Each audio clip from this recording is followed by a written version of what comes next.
Agamanya apa, Mas? Saya agama Kristen, Gus. Kristen. Wah, Kristen yang serambi masjid itu lah. Wah, Mas Indras, yang ikut jenengan ini tadi yang dari Nasrani berapa orang? Yang dari Nasrani yang di Pesona Kota kurang lebih 8 sampai 10 orang, Pak. Di perumahan, Pak. Komentarnya mereka itu apa? Wong mereka kan agamanya beda dengan saya. Kok cocok itu apa? Ini komentar pribadi saya, Gus. Ya. Jadi kekaguman itu tadi muncul dari saya. Ya. Tanpa ada rekayasa apapun. Masya Allah, luar biasa. Bagus. Izinkan saya bertanya, Gus. Wah, apa ini? Angel ini mesian. Barang angel-angel ini. Baik. Pertanyaan saya begini, Gus. Sederhana, ini berkaitan dengan ke masyarakat. Menurut pandangan saya, Ya, hidup itu adalah anugerah. benar. Anugerah dari Tuhan dan anugerah bagi sesama. Ya, Dan hidup itu juga adalah sebuah perjalanan. Sebab setiap kita ada banyak proses kehidupan yang harus kita jalani. benar. Dan yang ketiga, Gus, hidup itu adalah sebuah tanggung jawab. Sebab batasan dari kebebasan itu adalah tanggung jawab itu sendiri. Pertanyaan saya, Gus, untuk kemasyarakatan ini, bagaimana kiat-kiat Gus Idam dalam keberagaman seperti ini, kita berjalan dengan sebuah perbedaan dan tanpa mengurangi hal itu, mengesampingkan, sebab kita tahu fenomena dewasa ini biasanya orang-orang itu ada banyak yang bisa membedakan. Ada banyak perbedaan ras, suku, bahasa, budaya, bahkan agama, Gus. Ya, Bagaimana kiat-kiat Gus Idam sebagai umat-umat tentunya, supaya kita hidup masyarakat ini tanpa membedakan hal-hal tersebut. siap. Itu yang pertama, Gus. Ya, Yang kedua, akeh meneh. Terus, baik. yang kedua apa? Kedua berkaitan dengan ibadah. Ah, Bagi saya pribadi, ibadah itu adalah miniatur. Artinya, setiap kita orang-orang yang beribadah, seharusnya lah kita mengaplikasikan dalam kehidupan kita sehari-hari. Fenomena dewasa ini pun ada banyak orang yang beribadah, namun pada kenyataannya tanpa kesadaran untuk melakukan. Untuk itu, Gus, sebagai orang beriman ini, saya bertanya kepada jenengan, seharusnya orang yang beribadah adalah orang yang menjadi jawaban bagi mereka yang lemah. Orang yang beribadah adalah tempat bagi mereka yang susah. Orang yang beribadah adalah tempat bagi mereka yang membutuhkan. Pertanyaan saya, Gus, kiat-kiat apa dari jenengan supaya ibadah yang kita lakukan seperti ini menjadi barokah bagi kita semua. Rahmatullah wabarakatuh. Semoga rahmat Tuhan memberkati kita semua. Oke, terima kasih Mas Andreas. Sebelum saya jawab, dapat bingkisan dulu Mas Andreas. Sama uang saku. Kita itu muslim loman ini. Terima kasih, Gus. Nah, khusus untuk sahabat Nasrani kita kasih 400.000. Wah. Dari Bapak Haji Slamet. Ude Mugio lancar. Amin, amin. Oke.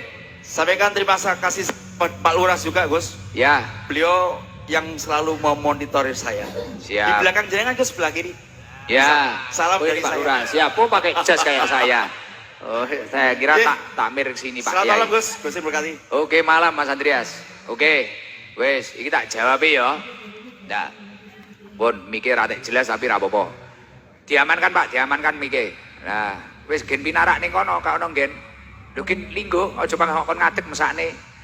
Nah, pun duduk aja Pak. Ya, silakan pinarak teng masjid kula niki. Ae dhewe ra melok bangun melok duwe, iya ta? Penake ae dhewe kan ngono kuwi. Jadi Mas Andreas niku mengatakan, mulai diruntutkan, saya yakin panjenengan ini bisa seperti ini adalah anugerah dari Tuhan. Saya yakin orang yang mendapatkan kenikmatan itu adalah anugerah dari Tuhan. Lah, kiat-kiat untuk menjaga anugerah tersebut itu apa? Gimana caranya kita itu untuk menghargai anugerah dari Allah Subhanahu wa Ta'ala? Dan cara mempertahankan anugerah itu gimana? Kan ngoten ya? Tidak langsungnya sing pertama pertanyaannya kurang lebih ngoten niku ya. Masalah anugerah itu tadi.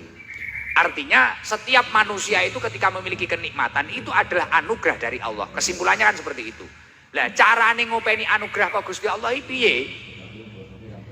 Syekh Mustafa Al-Ghulaya ini mengomentari tentang anugerah ini mengatakan bahwasanya berpendapat walam taslab hadhihi nikmatur rabbaniyatul kubra min katsirin minan nas. Ketika Allah Subhanahu wa taala itu memberikan anugerah kepada manusia, Allah itu tidak akan mengangkat anugerah tersebut dari manusia illa bisababi mafsadahu dhalimuna min nufusihim, kecuali disebabkannya kerusakan jiwa dan moral manusia tersebut dari sebab-sebab orang-orang yang zalim yang tidak bertanggung jawab. Artinya apa? Dadi pomo uang dikei anugerah sugih, uang dikei anugerah derajat, uang dikei anugerah pangkat. Anugerah-anugerah ini tidak akan diangkat oleh Allah ketika orang tersebut tidak terkena mafsadah, kerusakan, mafsadah dolimuna min nufusihim, yang disebabkan orang-orang yang dolim yang tidak bertanggung jawab. Maka dari itu saya dari tadi mengatakan, gimana kita itu bisa menyibukkan diri kita dalam hal yang positif. Piye carane awake dhewe iki nyibukne uripe awake dhewe karo hal sing positif. Kowe iso apa semisal kaya tukang syuting ngeten iki. Kowe nyotingo sing apik, video-video sing apik, siarno agama iki sing apik. Gus iso kula masak. Piye duwe kelebihan masak imang kok gunane nggih apik. Sak liyane sampean yo kerja dodolan, kadang yo sedekah panganan, apa Jumat berkah apa-apa. Nah, ini termasuk mempertahankan anugerah dari Allah. Nah, ketika seseorang itu dinaikkan derajatnya, padahal itu anugerah dari Allah, tapi kok dia itu nggak kuat karo derajat nih bahasane wong jong biru, ya toh? Nggak kuat karo derajat pripun? Akhirnya terkena mafsadah, kerusakan, duitnya akeh, tuku mobil, akhirnya kena kerusakan. Kerusakannya nopo kena pengaruh. Poh mari duwe mobil malah ngrentengi cewek, mari duwe duit ngombene ora banyu putih, malah botolan. Mari nopo? Lah, ketika wong kuwi mang kena mafsadah ngoten niku, secara otomatis miturut ulama-ulama terdahulu, anugerah kenikmatan itu tadi yang berupa apapun itu akan dicabut oleh Allah. Pomo sugih ya iso bangkrut, pomo duwe pangkat ya iso cepot. Bahkan kadang dhuwur pangkate dhuwur, moro-moro enek kasus KPK ambruk. Lah krana kena mafsadah niku wau. Lah mila awake dhewe ngaji kumpul wong soleh. Makanya di siiran tombak ati tadi, tombak ati enek 5 salah satunya berkumpul dengan orang yang soleh. Karena ketika kita berkumpul dengan orang yang soleh, kowe nek kumpul bakul minyak wangi ya ketularan wangi. Kowe kumpul wong alim ya insyaallah titik-titik awak malih ngerti babakan ngilmu. Mulakno sekelas waliullah yang bernama Luqman Hakim, ini padahal wali, bahkan namanya sampai diabadikan wonten Al-Quran. Mulakno nek surat Luqman niki nek nuturi anake pripun?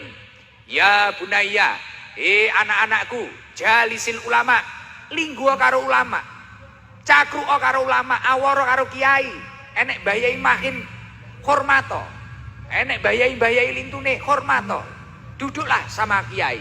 Wazahim birubatai, nek perlu dengkulmu karo dengkule kiai pepetno. Tapi bukan berarti saya nanti pulang terus anak jenengan Gus dengkule Gus, malah kena lato-latone kepiar wingo. Lah, nyapa alasane Luqman Hakim kok ngoten niku? Fa innallaha azza wa jalla yuhyil quluba binuril hikmah kama yuhyil ardul maitata biwabilis sama. Karena sesungguhnya Allah Subhanahu wa taala menghidupkan hati yang mati, hati yang gersang, hati yang malas beribadah itu tadi karena cahaya ilmunya para alim ulama. Kama yuhil ardhul maitata biwabil sama, seperti halnya Allah menghidupkan bumi yang mati dengan turunnya air hujan. Artinya kesimpulannya apa? Ketika kita ingin menjaga anugerah kenikmatan dari Allah, sibukkan dalam kebaikan, beribadahlah kepada Allah, manfaatkan anugerah tersebut dengan baik.